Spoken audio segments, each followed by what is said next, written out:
Votre attention s'il vous plaît. Cet élément est en français. Contactez-nous pour savoir s'il est aussi disponible en la langue de votre préférence. Veuillez aussi noter qu'il est en audio uniquement, dépourvu de ce fait d'image originaire.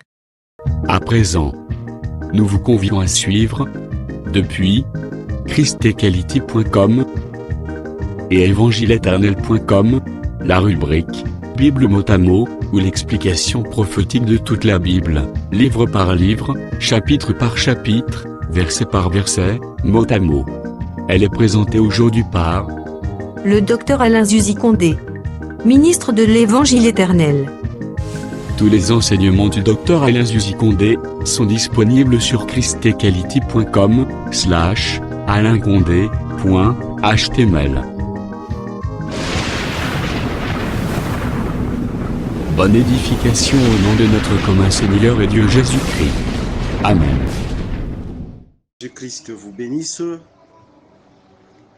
Nous sommes encore devant vous pour la continuité de notre message. Comme vous le savez, sur la Bible mot à mot. Et nous touchons, où nous sommes dans les évangiles comparés.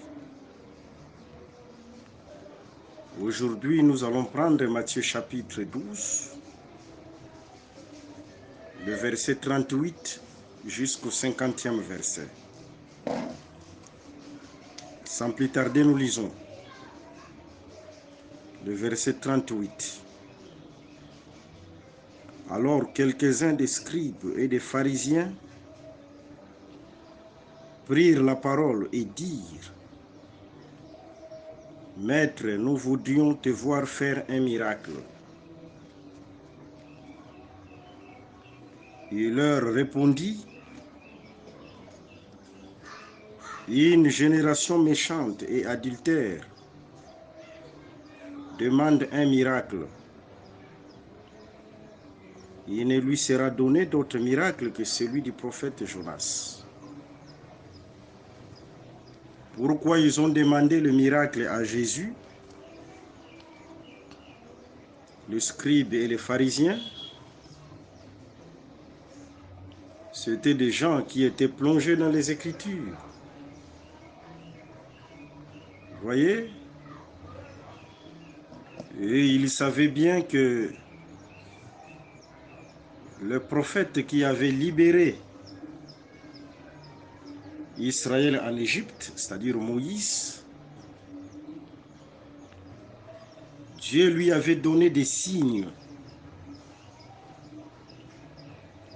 C'est-à-dire le prophète qui vient libérer le peuple doit être identifié aussi par des signes, par des prodiges, par des miracles. C'était dans ce sens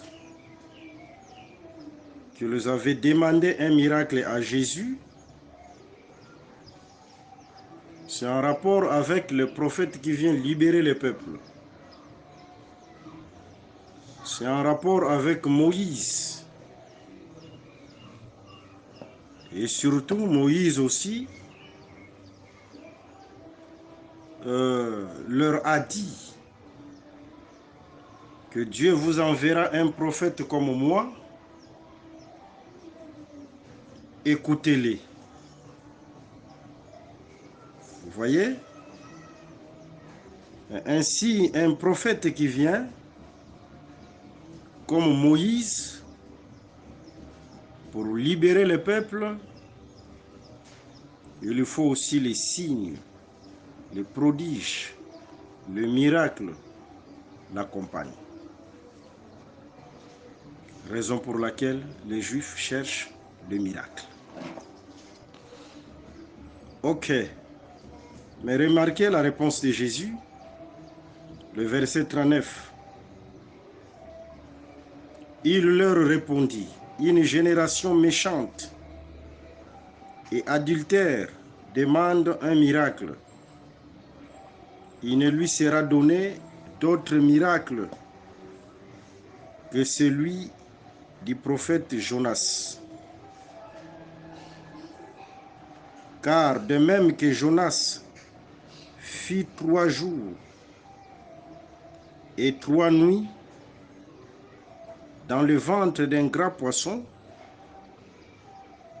de même le Fils de l'homme sera 3 jours et 3 nuits dans les seins de la terre. C'est-à-dire ici, les seins de la terre est comparé au ventre du poisson. Ok. Regardons une précision. Il y a une précision là.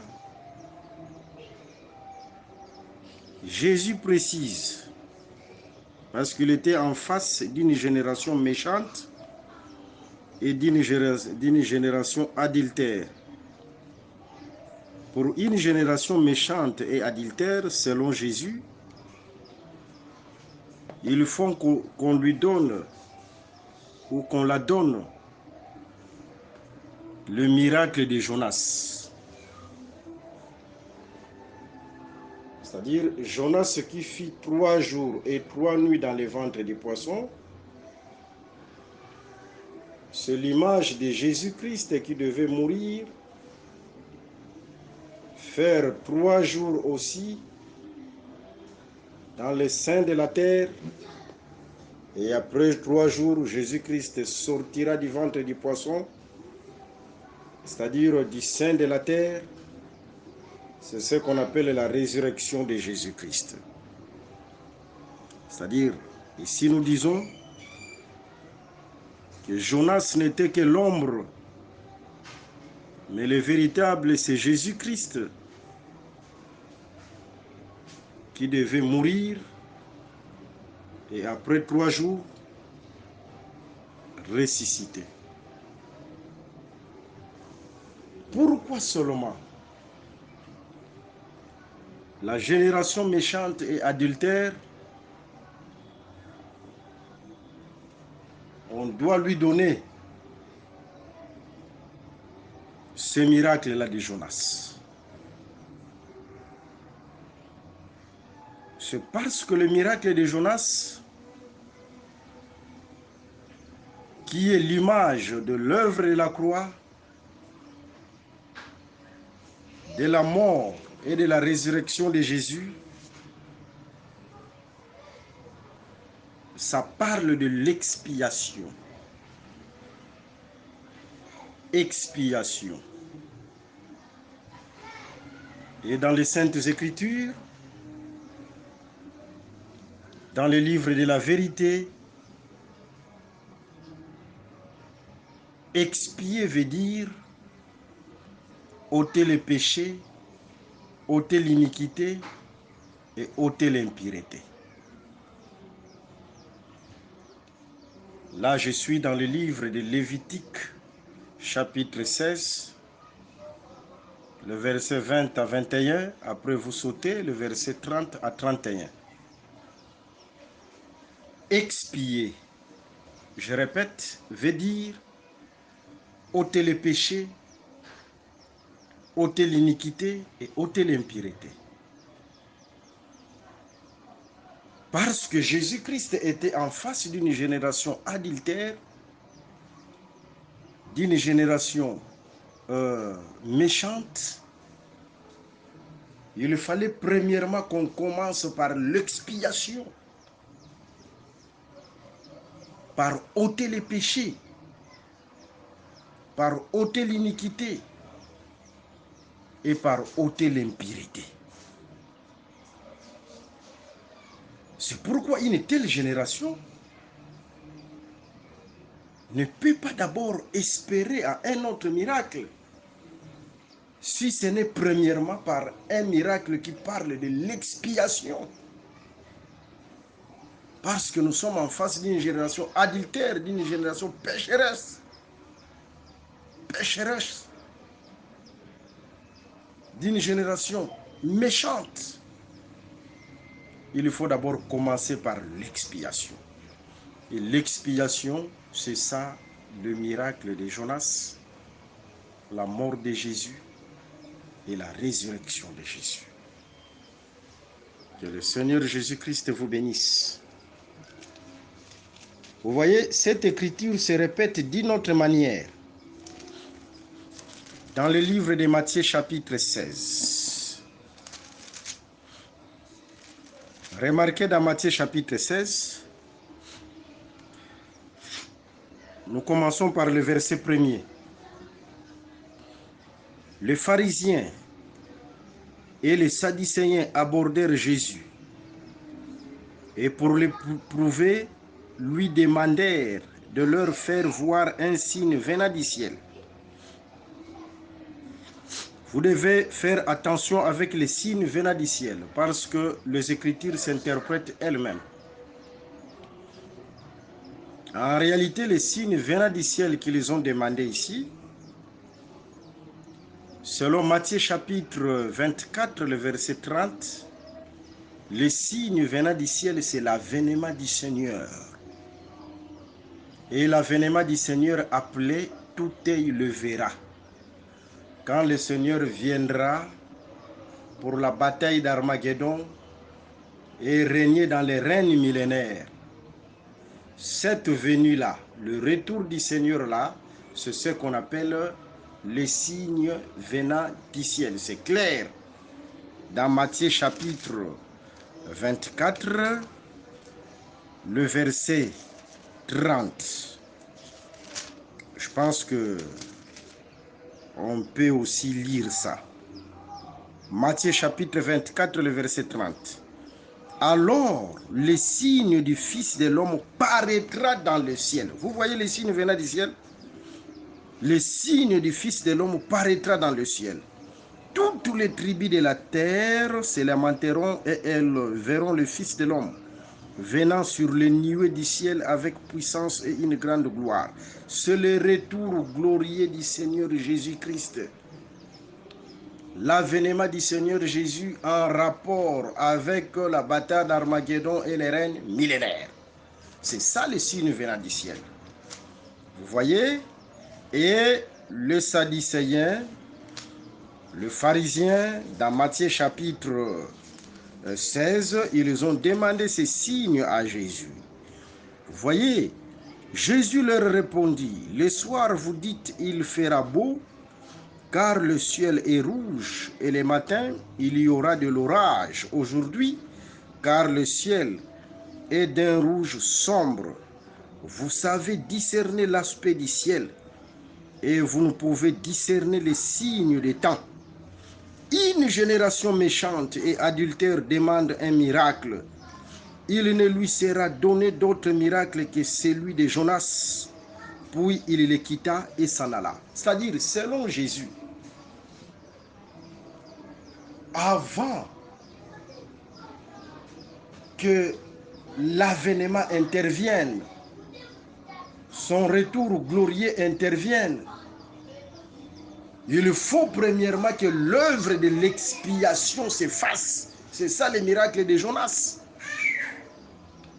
On ne peut pas demander ces signes-là de l'avènement du Seigneur sans premièrement faire l'œuvre de l'expiation, c'est-à-dire l'œuvre de la croix.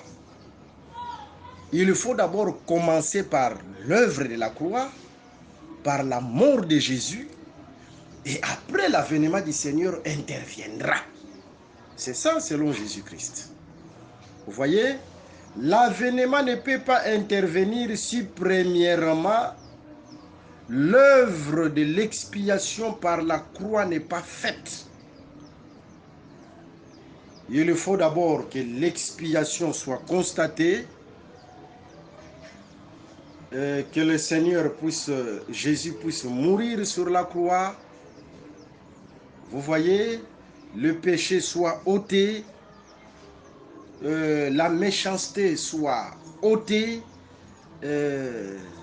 l'œuvre de l'expiation soit faite, et après, l'avènement pourra intervenir. Vous voyez, Jésus n'était pas contre de ces miracles-là, de ces signes-là. Il n'était pas contre de la demande des Juifs, mais seulement il voulait placer les choses par rapport au temps. Il voulait respecter la ligne prophétique. Parce que dans la ligne prophétique, il faut premièrement que l'œuvre de la croix intervienne et après l'avènement du Seigneur viendra ensuite. Que le Seigneur Jésus-Christ vous bénisse. Maintenant, retournons dans Matthieu chapitre 12. Là, nous venons d'exploiter le verset 38, le verset 39. Et maintenant, nous sommes dans le verset 41.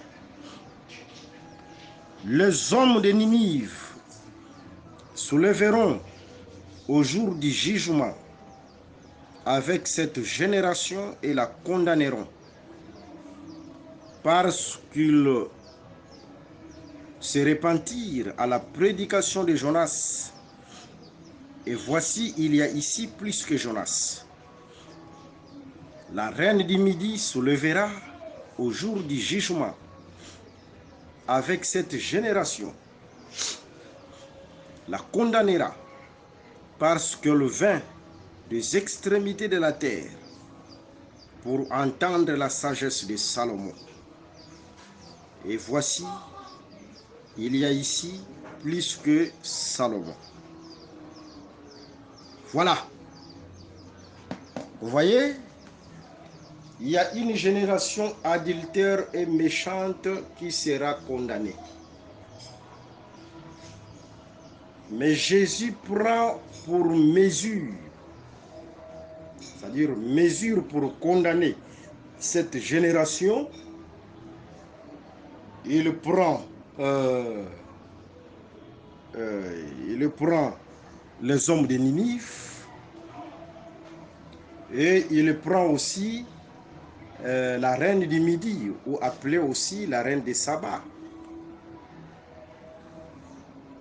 Les Ninivites, les hommes de Ninive, là nous sommes dans le livre de Jonas chapitre 3, qui ont cru à la prédication de Jonas. C'est-à-dire, Jonas, après 3 jours et 3 nuits dans le ventre du poisson, c'est l'image de Jésus-Christ qui devait faire 3 jours dans les seins de la terre.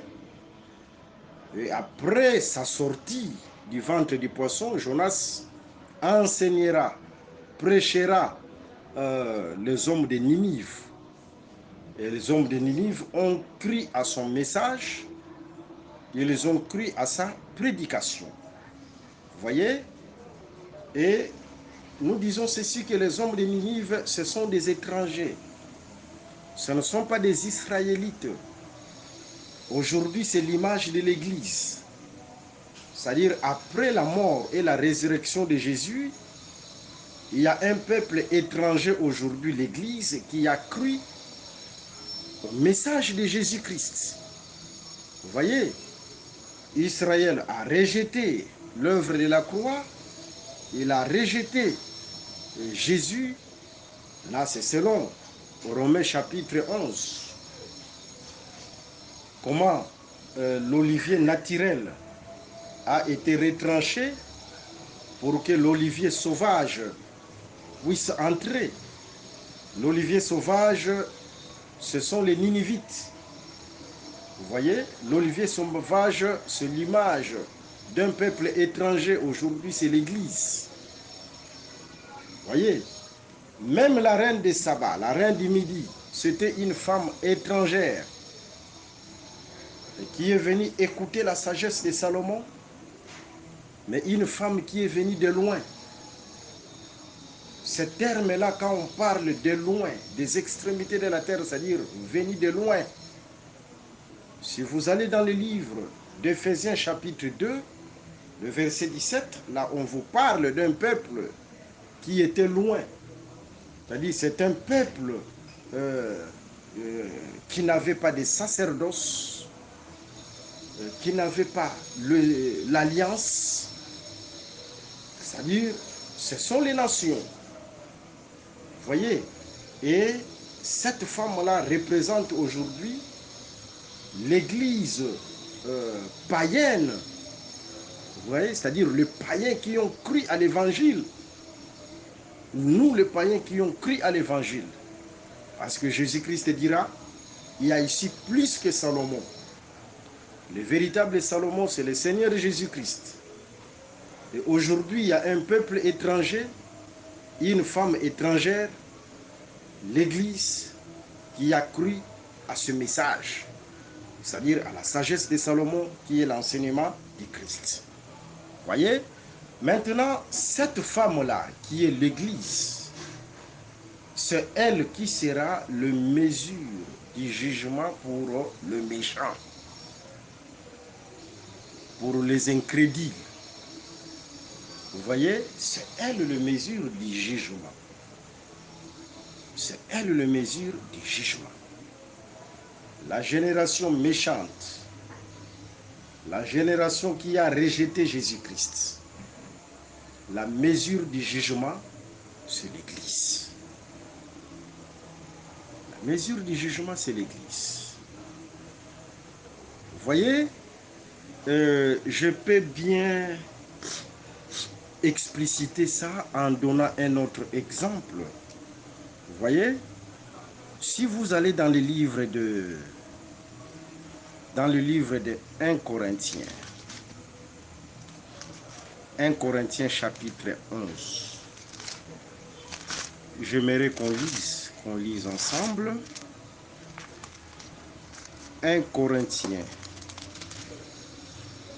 chapitre 11. Prenons le verset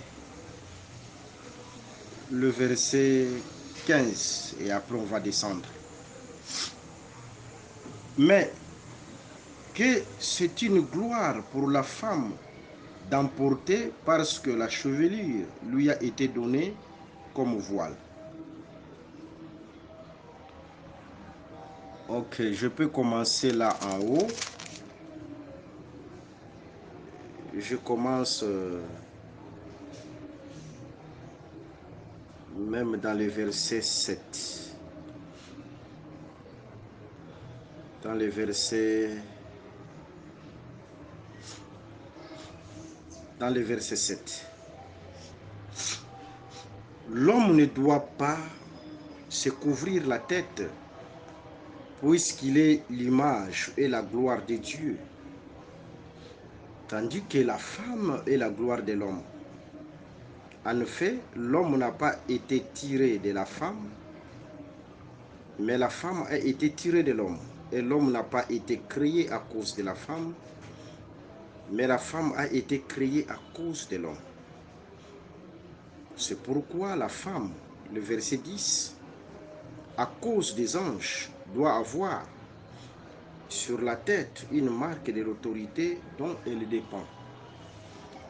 Vous voyez, c'est-à-dire si la femme se couvre la tête selon cette écriture, c'est à cause des anges, selon cette écriture.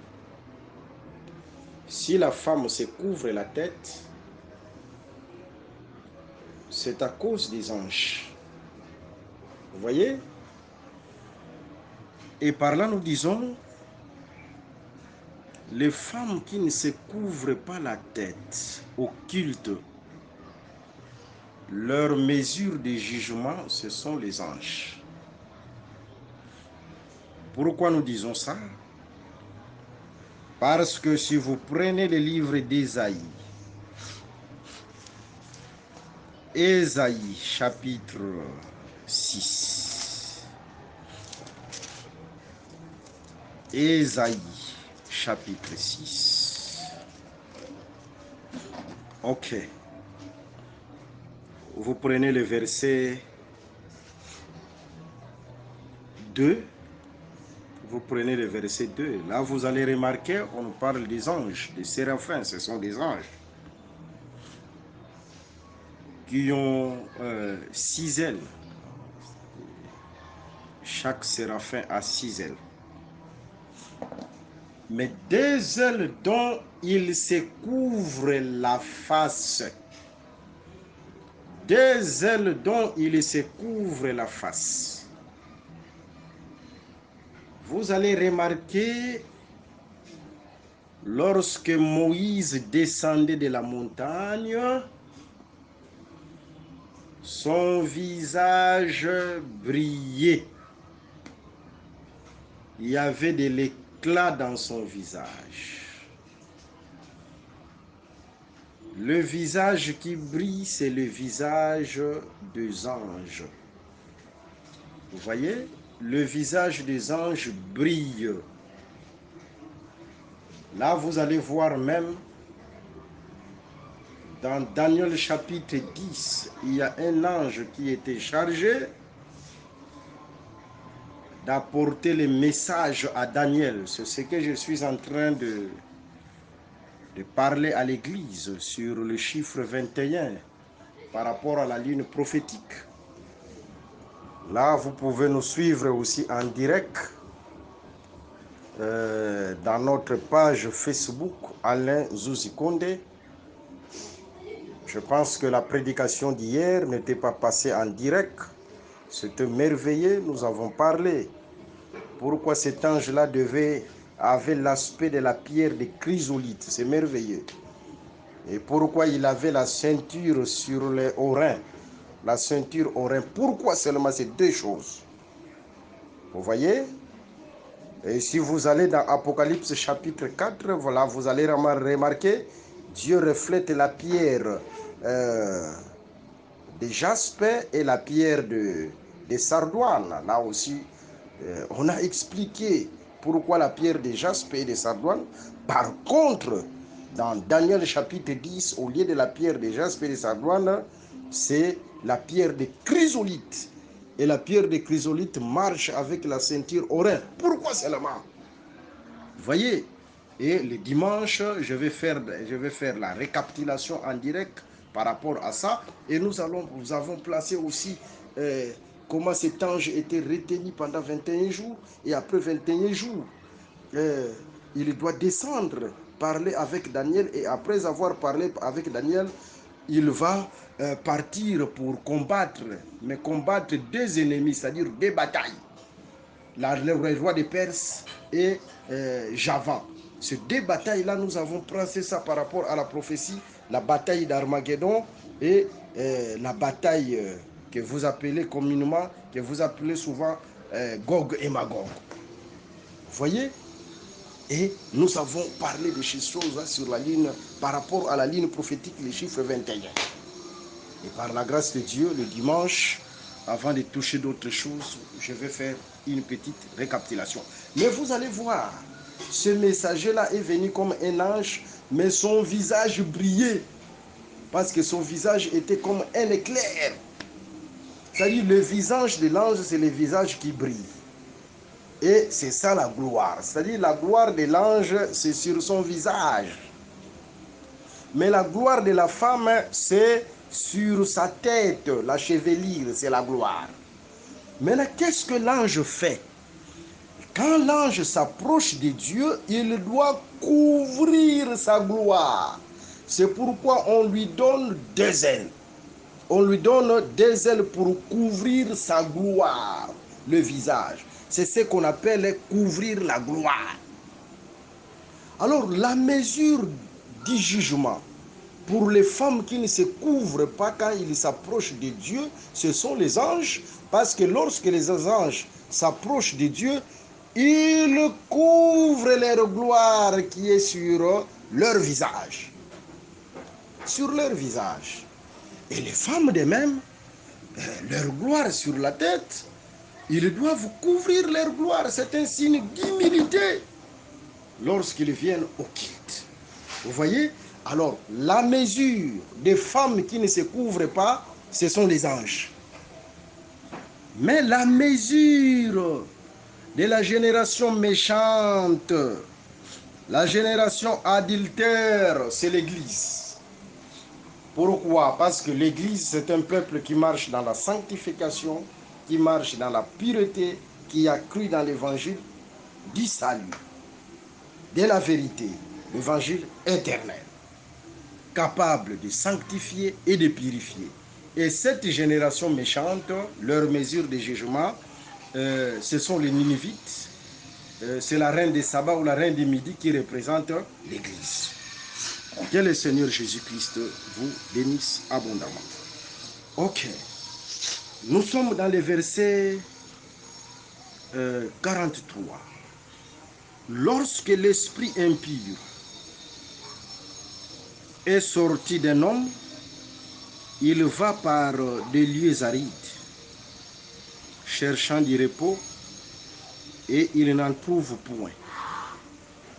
Alors il dit, je retournerai dans ma maison d'où je suis sorti. Et quand il arrive, il la trouve vide, balayée et ornée. Il s'en va et il prend avec lui 7 autres esprits plus méchants que lui. Ils entrent dans la maison, s'y établissent, et la dernière condition de cet homme est pire que la première. Il en sera de même pour cette génération méchante. Gloire au Seigneur. Ça, c'est purement prophétique. C'est purement prophétique. Vous voyez, il y a l'esprit impur qui sort. Mais cet esprit reviendra. Mais lorsque l'esprit reviendra, trouvera la maison vide. La maison vide. C'est pourquoi Jésus-Christ dira à Israël, Jésus-Christ dira à Israël, Jérusalem, Jérusalem qui tue les prophètes. Je suis dans le livre de Matthieu chapitre 23. Le verset 37. Lisons ensemble. Matthieu chapitre 23. Le verset 37. Jérusalem, Jérusalem qui tue les prophètes et qui lapide ceux qui te sont envoyés. Combien de fois ai-je voulu rassembler tes enfants comme une poule rassemble ses poussins sous ses ailes, et vous ne l'avez pas voulu. Voici votre maison vous sera laissée déserte. C'est ça la maison vide. Car je vous l'ai dit, vous ne me verrez plus désormais. Vous voyez, la maison est restée vide. Vous ne me verrez plus désormais. C'est-à-dire, il y a un temps où Jésus était avec eux. Bien sûr, lorsque Jésus-Christ était venu dans la chair, parce que il est venu chercher le brebis perdu de la maison d'Israël. Il était avec eux. C'était comme David qui jouait de la harpe dans la maison de Saoul pour chasser les mauvais esprits. Vous voyez? Mais les mauvais esprits étaient retournés en Saoul. Vous voyez? Quand est-ce que les mauvais esprits tourmentaient encore Saoul? C'est lorsque David n'était plus là pour jouer de la harpe. Et lorsque Jésus est venu en Israël, c'était un joueur de la harpe. Vous voyez? C'était un joueur de la harpe pour que Saoul trouve la paix. Mais Saoul a rejeté David. Saoul a rejeté David jusqu'à ce qu'il va prendre le javelot, jeter contre David. David s'est échappé et le javelot a touché les parois de la maison, c'est-à-dire le mur de la maison. C'est cette chose qui s'est accomplie sur la croix. C'est Israël qui a livré Jésus-Christ à la croix. Vous voyez? Mais remarquons, David s'est échappé, c'est ça l'esprit. Père, Père, pourquoi m'as-tu abandonné? L'esprit est parti. Mais les javelots, la flèche a touché le mur. Le mur, c'est le corps. C'est la chair de Jésus. Jésus a été touché par la flèche, par les javelots de Saoul. C'est Israël qui avait livré Jésus-Christ à la mort. Vous voyez? Or, c'est celui-là qui jouait de la harpe pour lui, pour qu'il soit libéré du mauvais esprit. C'est pourquoi Jésus-Christ dit ceci. Verset 39. Matthieu chapitre 23, le verset 39. Car, je vous l'ai dit, vous ne me verrez plus désormais jusqu'à ce que vous disiez, béni soit celui qui vient au nom du Seigneur. Alors, quand on dit béni soit celui qui vient au nom du Seigneur, cette parole, c'est lorsque Jésus-Christ est entré comme roi dans Jérusalem. Lorsque Jésus entrait comme roi dans Jérusalem, c'est alors que le peuple disait béni soit celui qui vient au nom du Seigneur. C'est le règne millénaire du Christ. C'est le règne millénaire du Christ. Vous voyez? C'est-à-dire la maison restera déserte. La maison qui est restée déserte, c'est cette maison-là qui est restée vide. La maison qui est restée vide, en d'autres termes, c'est Élie le prophète qui a fermé les ciels en Israël. Mais Élie est allé chez une veuve étrangère, la veuve de Sarepta.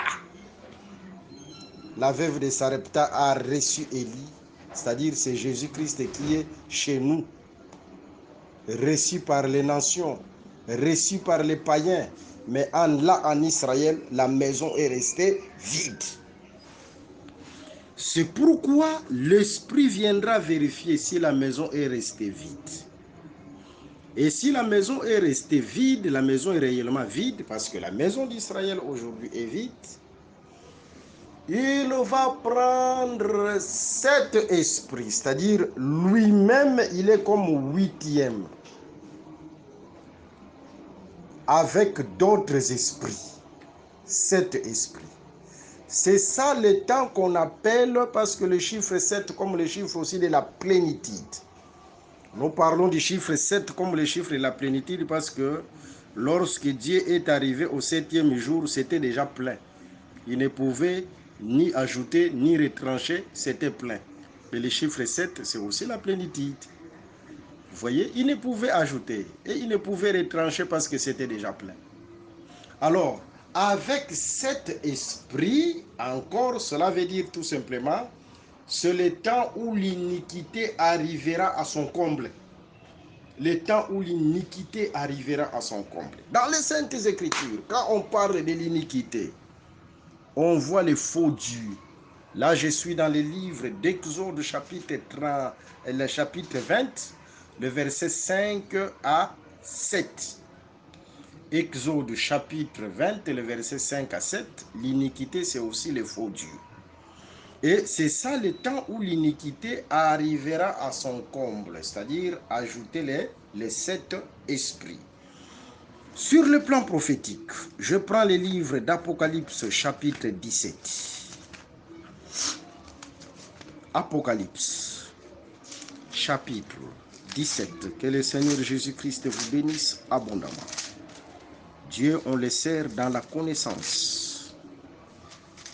C'est dans la connaissance qu'on sert Dieu. Israël ne pouvait jamais posséder les pays si premièrement Dieu n'envoie pas les espions pour avoir la connaissance du pays. Il faut d'abord que Moïse envoie les espions pour avoir la connaissance du pays.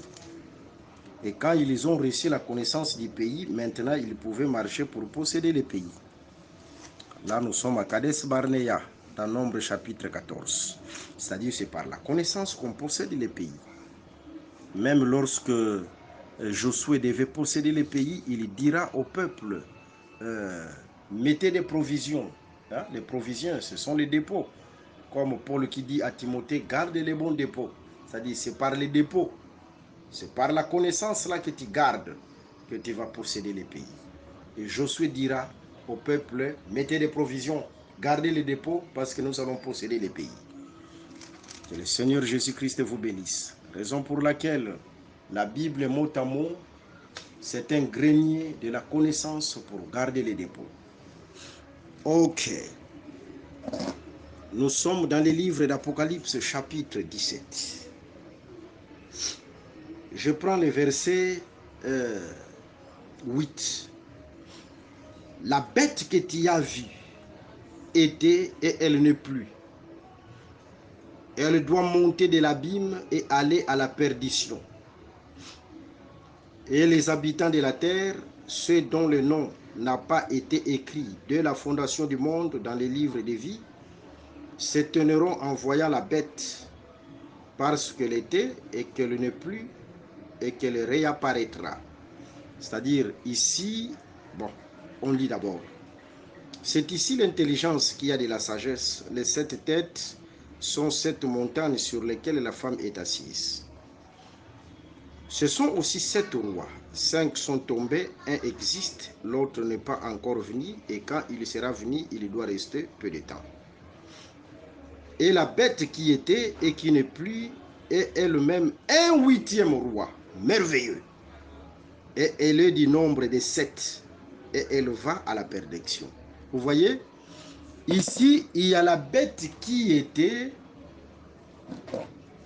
et qui n'est plus, et qui va réapparaître comme 8e. Vous voyez, et elle est du nombre des 7. C'est ça l'esprit qui est allé prendre les autres esprits 7 pour dominer dans la maison. Vous voyez? Remarquons cette chose, on nous parle, ce bête-là dont il est question là, on nous parle de 7 royaumes qui y ont dominé Israël. C'est l'image de 7 esprits. Il y a premièrement l'Égypte, 1, 2, la Syrie,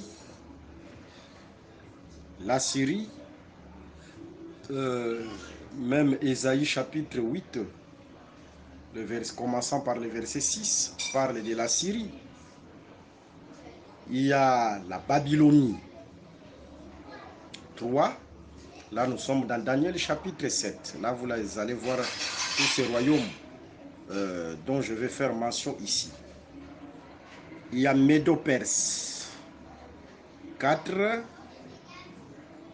Il y a la Grèce. La Grèce, c'est Javan. C'est toujours dans Daniel chapitre 7 et dans Daniel chapitre 8. La Grèce, 5.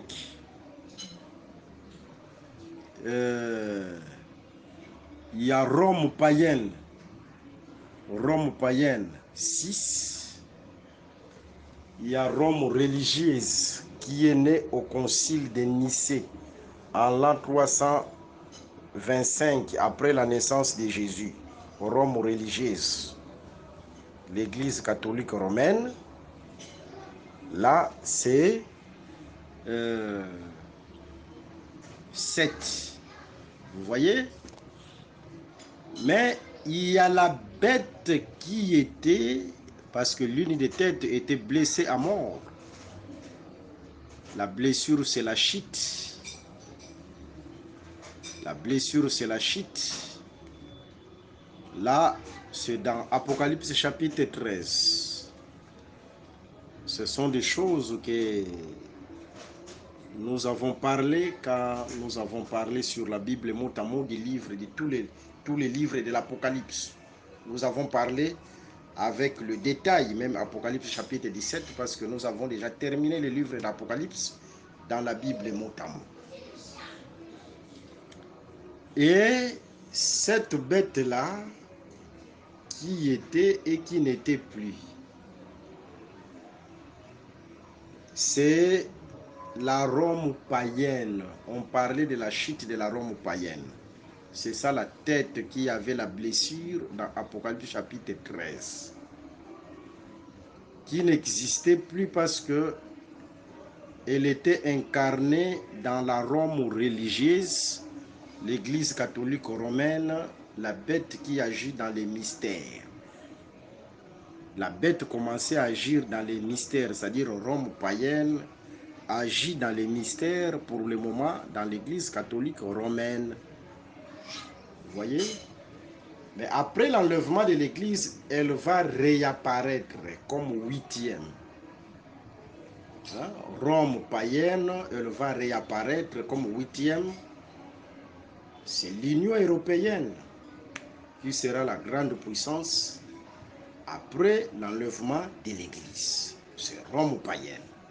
Elle sera comme huitième. Vous voyez? C'est ça, cet esprit-là impur, comme huitième, qui viendra avec d'autres. Avec d'autres, cela veut dire tout simplement, dans cette bête-là, il y aura l'incarnation de l'Égypte. Vous voyez? Il y aura l'incarnation de l'Égypte, il y aura l'incarnation de la Syrie, il y aura l'incarnation de la Babylonie, l'incarnation de Médo-Perse, l'incarnation de la Grèce, l'incarnation de la Rome païenne, l'incarnation de la Rome religieuse. Cette bête-là incarnera tous ces esprits-là. C'est ce qu'on appelle l'iniquité arrivée à son comble. Ça sera après l'enlèvement de l'Église. Vous voyez, c'est-à-dire en lui ou en elle, c'est-à-dire la bête là, qui va réapparaître après l'enlèvement comme huitième, l'Union européenne, en elle, elle incarnera toutes ces civilisations passées. C'est ce qu'on appelle venir avec les sept esprits. Vous voyez? Et trouvera une maison qui sera vide. Qui sera vide. Ce qui est vrai, juste après l'enlèvement de l'Église. Les deux oins vont visiter Israël. À la première moitié, les deux oins visiteront Israël. En ce temps-là, Israël ne sera pas la maison vide. Mais lorsque les deux oins seront tués, selon Apocalypse chapitre 11, Israël deviendra comme maison vide. C'est alors qu'à la deuxième moitié, cet esprit-là impur qui incarnera toutes ces civilisations-là dominera sur Israël. C'est-à-dire, le parvis extérieur ne le mesure pas. C'est Apocalypse chapitre 11, lisons cette écriture. Apocalypse chapitre 11, le verset 2. Mais le parvis extérieur du temple, laisse-le en dehors et ne le mesure pas, car il a été donné aux nations et elles fouleront aux pieds la ville sainte pendant 42 mois. Vous voyez, 42 mois ici, c'est la deuxième moitié. La ville sainte sera foulée aux pieds parce que ici, les deux oins sont tués et Israël est devenu comme une maison vide. L'antichrist, la bête qui incarnera les sept esprits, dominera sur Israël comme parvis extérieur. Vous voyez? Dominera sur Israël comme parvis extérieur. Mais remarquons, de la même manière que Jésus-Christ un jour, il trouvera au temple, précisément au parvis, il trouvera au parvis le vendeur de pigeons. Jésus-Christ a chassé les vendeurs de pigeons au parvis. Cet acte-là, c'est un acte prophétique. C'est une action prophétique. C'est ce qui se fera dans la prophétie. Jésus-Christ trouvera Israël dominé par la bête qui incarnera les 7 esprits. L'iniquité à son comble. Vous voyez, quand il viendra pour la bataille d'Armageddon, il trouvera Israël dans cette condition. Dans cette condition. C'est pourquoi les pharisiens et les scribes ont demandé, montre-nous un signe venant du ciel. Le signe venant du ciel, c'est l'avènement du Seigneur Jésus-Christ. Mais cet avènement, il viendra aussi trouver Israël dans la domination. Si les scribes et les pharisiens ont demandé ces signes-là, parce qu'en ces temps-là, ils étaient aussi dominés par les Romains. Mais Jésus a voulu seulement poser les choses par rapport à la prophétie. Avant que cela n'arrive, il faut d'abord l'œuvre de la croix intervienne. Et de la même manière que Jésus a chassé les vendeurs de pigeons au parvis, il chassera aussi ceux qui fouleront le parvis extérieur, la partie d'Israël qui sera dominée par la bête. Et cela se fera par la bataille d'Armageddon. Que le Seigneur Jésus-Christ vous bénisse. Je pense que c'est clair par rapport aux 7 esprits qui viendront trouver la maison vide. Ok. Maintenant, nous prenons le verset 46 jusqu'au 50e verset. Comme Jésus s'adressait encore à la foule, voici sa mère et ses frères qui étaient dehors, cherchèrent à lui parler. Quelqu'un lui dit, voici ta mère, tes frères sont dehors et ils cherchent à te parler. Remarquez, Jésus était dans la maison, ça c'est merveilleux. Mais ses frères et ses sœurs et sa mère étaient dehors. Vous voyez? Alors, il y avait quelqu'un qui avait informé Jésus que tes frères qui sont dehors veulent te voir. Remarquons, cette chose est prophétique. Cette chose est prophétique. Il faut faire très attention par rapport au dehors. Quand on parle du dehors, il faut faire très attention. Prenons une écriture. Nous sommes dans le livre de Luc. Prenons rapidement Luc chapitre 8, le verset 12. Rapidement. Ok, oui. Prenez ça, mais nous allons prendre un peu d'autres aussi écritures, pas seulement ça. Je prends encore une autre écriture. Rapidement. Je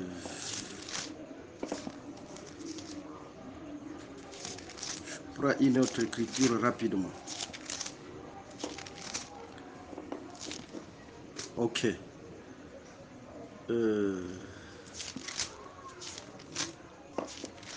Ils sont dehors. Vous devez faire très attention parce que les dehors, ça parle de beaucoup de choses. Au lieu de Luc chapitre 8, le verset 12, nous prenons Matthieu 8, le verset 12. Mais les fils du royaume seront jetés dans les ténèbres du dehors, où il y aura des pleurs et des grincements des dents. Les fils du royaume seront jetés dans les ténèbres du dehors. C'est-à-dire, dehors, il y a aussi les ténèbres. Dehors, il y a aussi les ténèbres. Et que veut dire dans la maison? Pour comprendre dans la maison, vous devez aller dans le livre de Matthieu chapitre 25. Là, on nous parle des vierges folles et des vierges sages. Vous remarquerez, toutes ces vierges attendaient l'époux. C'est-à-dire, c'est là qu'on appelle l'enlèvement de l'Église. Ce sont les vierges sages qui partiront avec l'époux. L'Écriture précise, elles sont dans la maison avec l'époux. Mais les vierges folles sont restées dehors. Ici, la maison veut dire, être dans la maison veut dire, c'est être dans le ciel. C'est être dans le ciel, c'est l'enlèvement de l'Église, dans le ciel. Le dehors veut dire, c'est après l'enlèvement. Dans la maison, c'est l'enlèvement. Ceux qui sont restés dehors, c'est après l'enlèvement. Ça, c'est par rapport à la ligne prophétique. Et après l'enlèvement comme dehors, il y aura les ténèbres du dehors. Il y aura les ténèbres du dehors. Si vous prenez le livre de Job, Job chapitre 10, le verset 21, le verset 22, on nous parle des ténèbres comme la mort. Les ténèbres, c'est la mort. Et si vous allez dans le livre d'Apocalypse chapitre 6, précisément, le 4e sceau, son nom c'est la mort. Le nom du cavalier du 4e sceau, sur le cheval pâle, son nom c'est la mort. C'est-à-dire, la mort c'est une personne. La mort ce sont les ténèbres et c'est une personne. Les ténèbres du dehors, en réalité, c'est l'antichrist qui régnera après l'enlèvement de l'Église. Le dehors, c'est après l'enlèvement de l'Église. Ici, la mère et les frères de Jésus sont dehors. Mais Jésus, il est dans la maison avec ses disciples. C'est l'image de Jésus qui sera dans le ciel avec sa femme, son peuple, l'Église. L'Église qui sera enlevée, les vierges sages, parce qu'il y aura une portion de l'Église, la Vierge folle, qui ne sera pas enlevée. Qui ne sera pas enlevée. Vous voyez, l'Église comme champ, la moisson se fait en 2 temps dans les champs. Je ne suis pas là. Mais remarquons, en dehors des vierges folles, il y a le frère et la mère de Jésus aussi qui est dehors. C'est l'image d'Israël. C'est-à-dire Israël qui ne sera pas enlevé. Mais il y aura une personne qui va informer à Jésus que tes frères et ta mère te cherchent. Vous voyez? Il est là dans les airs avec sa femme, mais il sera informé que ta mère et tes frères te cherchent.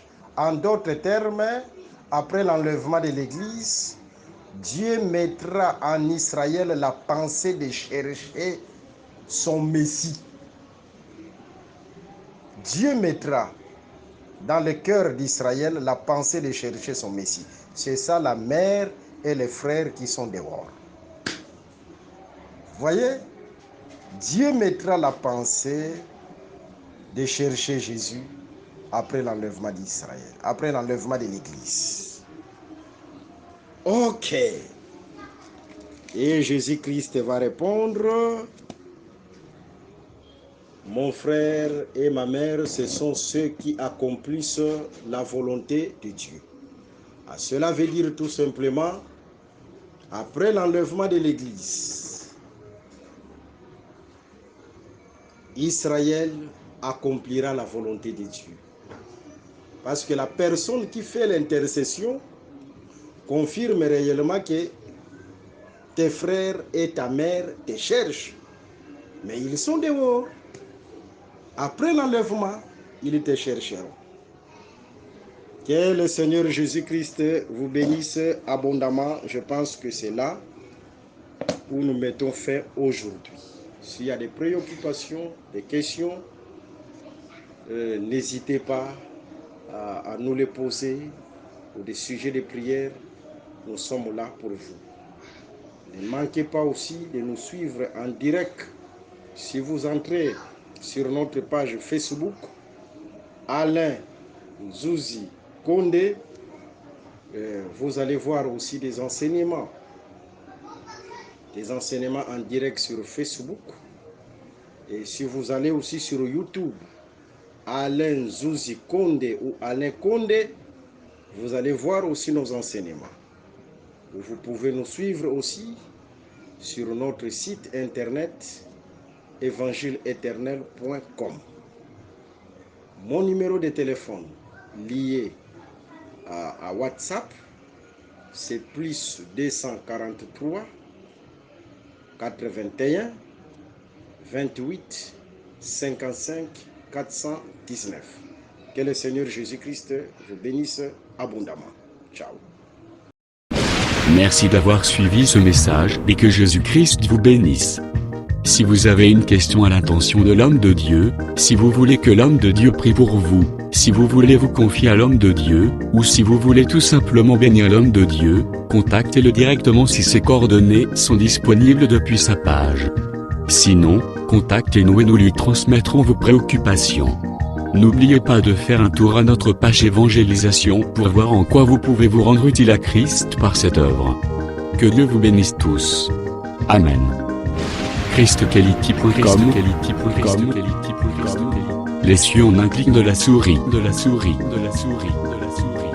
Évangile-éternel.com,